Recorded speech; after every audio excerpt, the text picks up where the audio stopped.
பாண்டியஸ்வர சீரியலில் டுடே எபிசோடில் நம்ம தங்கமயிலும் நம்ம மீனாவும் நின்று இளநீ குடிச்சிக்கிட்டு இருக்காங்க. அதுக்கு அடுத்ததாக அந்த வழியாக வந்துட்டுருக்கிற ராஜி மீனாவையும் நம்ம தங்கமயிலையும் பார்த்த உடனே பயங்கரமாக ஷாக் ஆகுறாங்க. தங்கமயில் இருந்துட்டு, சரி மீனா, எனக்கும் வேலைக்கு டைம் ஆகுது அப்படின்ற மாதிரி சொல்லிக்கிட்டு இருக்காங்க. எனக்கா வேலை கொஞ்சம் அதிகமா அப்படின்னு சொல்லிட்டு கேட்ட உடனே, இல்லை இல்லை, அவங்க என்னை ரொம்பவே நல்லா பார்த்துக்கிறாங்க, வேலையும் கம்மியாக தான் இருக்குது, ரொம்ப அதிகமாகலாம் இல்லை அப்படின்னு சொல்லிட்டு நம்ம தங்கமயில் வந்து சொல்லிக்கிட்டு இருக்காங்க. அதுக்கு அடுத்து தான் வந்து பார்த்தீங்கன்னா, சரி நான் இது காசு கொடுத்துட்டுமா, இல்லை இல்லை நீங்கள் கிளம்புங்கக்கா, நான் பார்த்துக்கிறேன் அப்படின்னு சொல்லிட்டு மீனா வந்து சொல்லிடுறாங்க. சரி நாமளும் கிளம்பலாம் அப்படின்னு சொல்லிட்டு மீனா இளநியை தூக்கி போட்டுட்டு திரும்பி பார்க்குறாங்க. பார்த்தா நம்ம ராஜி நின்றுட்டுருக்காங்க. ராஜியை பார்த்த உடனே மீனா வந்து பயங்கரமாக ஷாக் ஆகுறாங்க. அதுக்கு அடுத்ததாக மீனா ராஜிக்கிட்ட பேசலான்னு சொல்லிட்டு போன உடனே ராஜி எதுவுமே பேசாமல் போகிறாங்க. என்னக்கா இந்த பக்கம் அப்படின்னு சொல்லிட்டு கேட்ட உடனே, இல்லை இல்லை, தெரிஞ்சவங்களா, இல்லை உங்கள் மேலே கேஸ் கொடுக்கலன்னு சொல்லிட்டு அவங்களோட நீங்கள் ஒத்துமையாக இருக்கீங்களா அப்படின்னு சொல்லிட்டு நம்ம ராஜி வந்து கேட்குறாங்க. அப்படியெல்லாம் இல்லை ராஜி, என்ன நடந்ததுன்னு தெரியுமா, என்னக்கா சொல்ல போகிறீங்க, அவங்க நம்ம ஒட்டுமொத்த குடும்பத்தையும் தூக்கி ஜெயிலில் போட்டு ரொம்பவே கஷ்டப்படுத்தினவாங்க. அத்தையை ஜெயிலில் ஒரு நாள் ஃபுல்லாக இருக்க வச்சுவாங்க. அத்தையை மட்டும் இல்லை, மாமா, செந்தில் மாமா, கதிர், சரவணன் மாமான்னு சொல்லிட்டு எல்லாருமே ஜெயிலில் அம்பட்டு தூரம் கஷ்டப்பட்டிருக்காங்க. வீட்டில் நம்ம யாருமே இல்லாமல் வீடு எப்படி இருந்துச்சு அப்படின்னு சொல்லிட்டு ராஜி வந்து சொல்லிட்டு இருக்காங்க. நீ சொல்கிறது எல்லாமே எனக்கு புரியுது. முதல்ல நீ என்னென்ன பேசணுமோ பேசி முடி. உங்களுக்கு அவங்க தான் முக்கியம் நீங்கள் நினச்சிங்கன்னா தாராளமாக நீங்கள் அவங்க கூட இருக்கலாம். ஆனால் யார் கூடயும் நீங்கள் பேச தேவையில்லை. நீங்கள் நல்லவங்களாக இருக்கலாம்.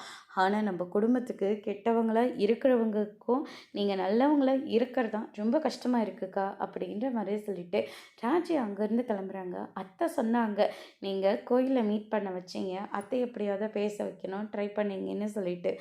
ஆனால் நீங்கள் இப்படிலாம் செய்வீங்கன்னு நான் கொஞ்சம் கூட எதிர்பார்க்கவே இல்லை. போதும் ராஜி, நான் சொல்கிறத முழுசாக நீ கொஞ்சம் கேளு, என் கூட கொஞ்சம் வாயேன் அப்படின்னு சொல்லிட்டு தங்கமயில் வேலை செய்கிற அந்த இடத்துக்கு கூட்டிகிட்டு போகிறாங்க. இங்கே எதுக்காக வந்திருக்கோம் சொல்கிறேன், உள்ளே வா ராஜி அப்படின்ற மாதிரி சொல்கிறாங்க.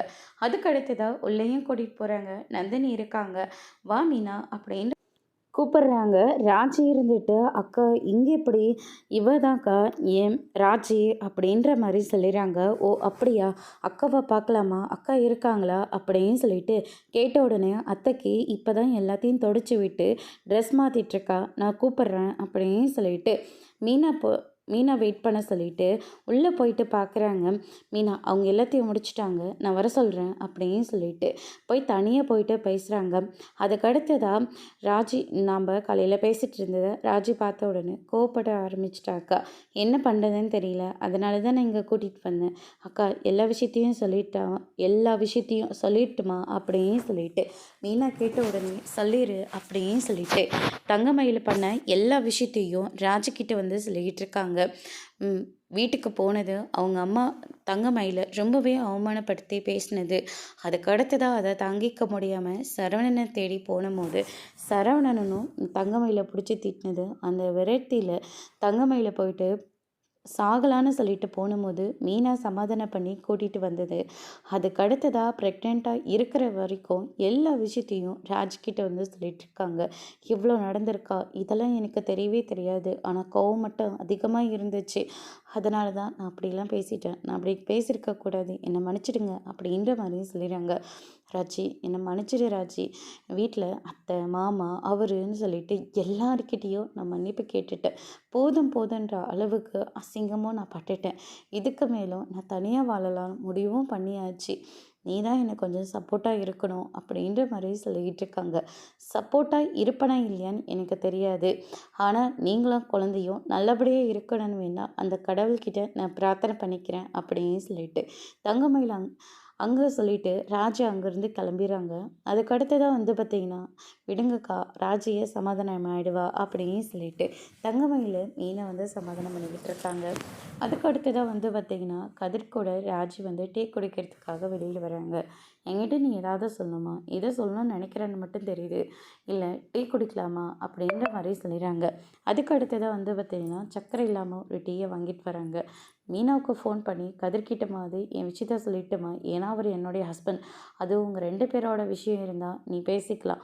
ஆனால் இது 3வது மனுஷங்களோட விஷயம். நாம் எப்படி ஹஸ்பண்டோடு ஷேர் பண்ண முடியும் அப்படின்ற மாதிரி சொல்லிடுறாங்க. நீ போலீஸ் ஆக வேண்டியவ. அங்கே எத்தனை கேஸ் வரும் எல்லாத்தையும் நீ ஷேர் பண்ண முடியுமா? முடியாதில்ல. அதே மாதிரி அதில் ஒன்று இதுவா நீ நினச்சிக்கோ அப்படின்னு சொல்லிட்டு மீனா வந்து ராஜுக்கு எடுத்து சொல்லி புரிய வைக்கிறாங்க. அதுக்கடுத்து தான் நம்ம கதிரும் ராஜியும் நின்று பேசிகிட்டு இருக்கிற போது, அப்படி எதுவும் நான் உங்ககிட்ட சொல்ல விரும்பலை, எதுவும் இல்லை, கிளாஸில் கொஞ்சம் பழைய ஃப்ரெண்டை பார்த்தேன் அதான் அப்படின்ற மாதிரி சொல்லிக்கிட்டு இருக்காங்க. அதுக்கடுத்து தான் முத்துவேல் அவங்கள பார்த்த உடனே வந்து எப்படிப்பா இருக்க அப்படின்னு சொல்லிட்டு நம்ம கதிரியும் ராஜியும் வந்து விசாரிக்கிறாங்க. ராஜிக்கு சந்தோஷம், ரொம்ப சந்தோஷமாக இருக்காங்க. தான் அப்பா தேடி வந்து பேசுகிறாரு அப்படின்னு சொல்லிட்டு. ஆமாம், வீட்டில் ஏதோ பிரச்சனைன்னு கேள்விப்பட்டேன், ஏதாவது பணம் பிரச்சனை, நான் கொடுக்கட்டுமா அப்படின்னு சொல்லிட்டு கேட்ட உடனே, நான் எப்படி எங்கள் அப்பாவுக்கு 1 வருஷத்துலையோ இல்லை 2 வருஷத்துலையோ நான் கொடுத்துடலாம் தான் நினச்சேன். அதே இப்போ முன்னாடி கேட்குறாரு, நான் பார்த்துக்கிறேங்க அப்படின்ற மாதிரி சொல்லிடுறாங்க. ஆமாம், கோச்சிங்கெல்லாம் எப்படி போயிட்டுருக்கு? எல்லாம் ரொம்ப நல்லபடியாக போயிட்டுருக்கு.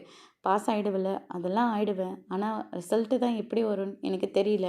ரிசல்ட்டும் நல்லபடியாக வரும், அவளுக்கு சீக்கிரமாக போஸ்டிங்கும் கிடச்சிரும் அப்படின்னு சொல்லிட்டு நம்ம கதிர் வந்து சொல்லிடுறாங்க. இதை கேட்டோன்னே முத்துவேல் வந்து ரொம்பவே சந்தோஷப்படுறாங்க. என்கிட்ட எப்படி கேட்குறதுனா கூச்சப்பட்டு நிற்காதீங்க, ஏதாவது வேணும்னா என்கிட்ட உரிமையாக கேளுங்க, நான் கொடுக்குறேன் பணம் அப்படின்னு சொல்லிட்டு முத்துவேல் வந்து சொல்லிடுறாங்க. இதை கேட்டோன்னே ராஜி ரொம்பவே சந்தோஷப்படுறாங்க. சரி, நான் போயிட்டு வரேன்னு சொல்லிட்டு முத்துவேல் அங்கேருந்து கிளம்புறாரு. அதோடு இன்னைக்கான எபிசோட் முடிச்சிருக்காங்க. இனி பாண்டியன் ஸ்டோரியில் அடுத்தடுத்து என்னெல்லாம் நடக்க போகுதுன்றதை வெயிட் பண்ணி பார்க்கலாம். தேங்க்யூ.